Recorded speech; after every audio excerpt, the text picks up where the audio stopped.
July 26th, 1942.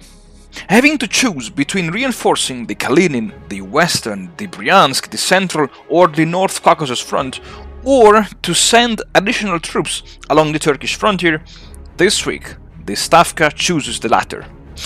Most likely due to logistics bottlenecks, this week also the German advance in the Caucasus seems to be slowing down, as the enemy is now employing 6 mobile divisions in the siege of Krasnodar.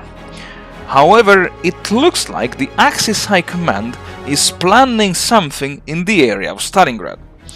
And as always, only time will tell when the next enemy blow will fall.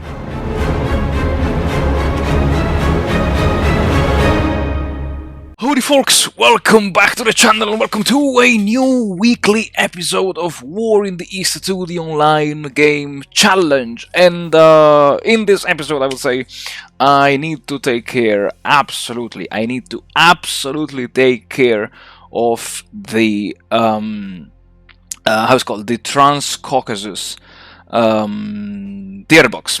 Because I am afraid that something bad might happen if I don't reach the 200% of the required ground forces before August. And this means that I need to send, my gut feelings tell me to send more reinforcements in the Trans-Caucasus TB.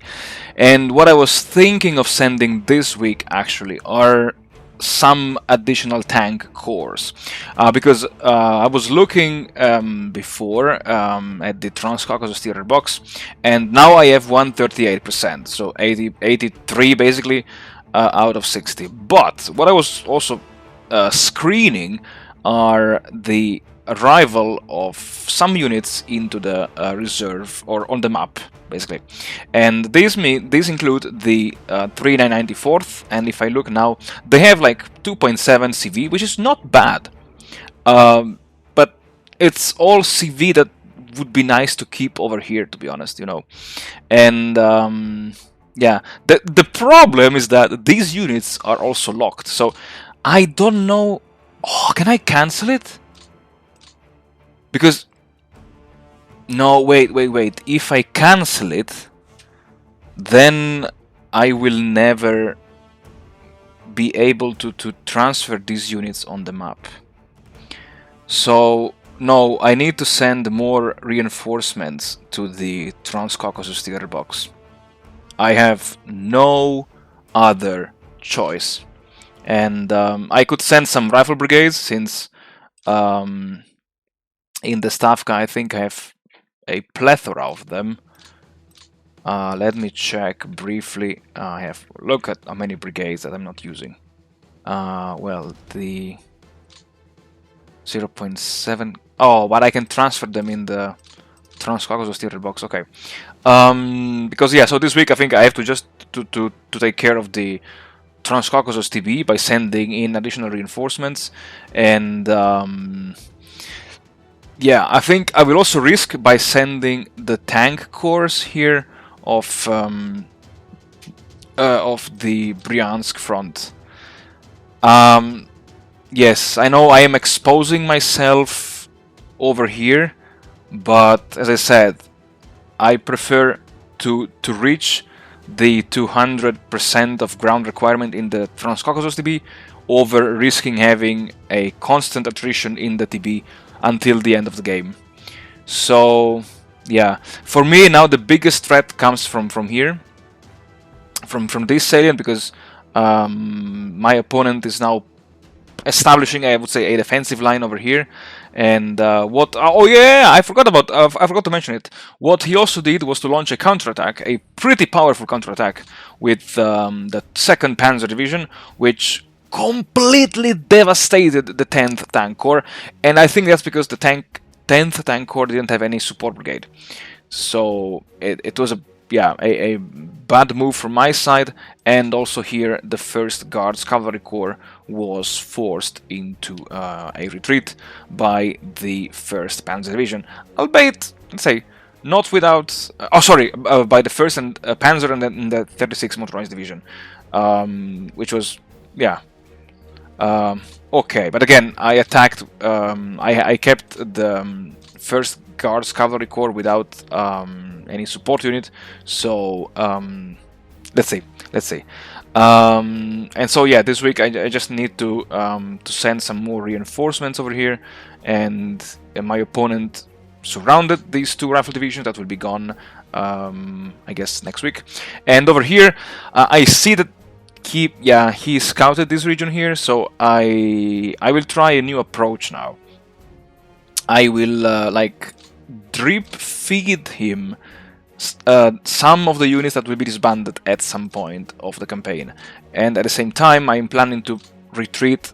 Maybe I will give up Mycop this week, even though Mycop is a victory point, but I want to drip feed him units that he can encircle and then surround, as a way to slow him down over here, because I'm afraid that he might reach Grozny by the end of August by doing so. And I'm confident that the defenses of Stalingrad will hold out, and yeah, I don't see the need of further sending in reinforcements in this sector. He's piling up units here, I see, but I don't think he will be ready, I would say, maybe until the end of August to attack in the Stalingrad area.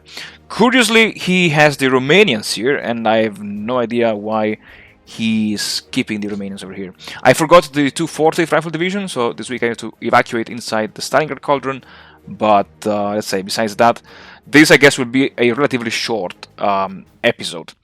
And right, so we have the events, we have the Soviet partisans, and if we now have a look at the turn summary, well, I've lost 101,000 men, of which 175 were from the map. But I guess these are just the reinforcements being sent to the theater boxes, and exactly here I have 125,000 men in transfer, and the Axis lost 55,000, so pretty a big variation over here. I received only 74,000 almost, and then if I look at the ground losses, yeah, 38,000, 97,000, it's okay. Air losses 116, 159. So the Axis lost quite a number of planes, and mostly fighters, I would say, and 98 pilots versus 115. And if I now look at the metrics on the map, I have, yeah, again, it's a bit dropping, but also the Axis one seems to be dropping a little bit. And the manpower pool is, yeah, mine is again skyrocketing, even higher than it was in June. So it's I think I am on the, let's say, on a good track, I would say.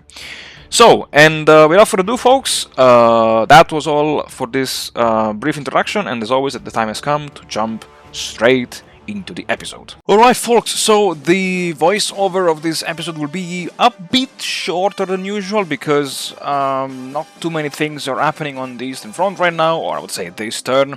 And first of all, I have to apologize, because I did a mistake. I realized I did a mistake in the facecam introduction. No, the enemy, or the Axis High Command, is not employing 6 mobile units in the siege of Krasnodar. This was about last week. I think, I don't know, the heat of summer is cooking my brains. I cannot focus, and if I cannot focus, I make mistakes. And if I make mistakes, well, it's the end of the Soviet Union and the Red Army, so GG. Anyway, joking aside, I'm happy to see that the Brozhev, Sichevka, Vyazma offensive is progressing more or less okay.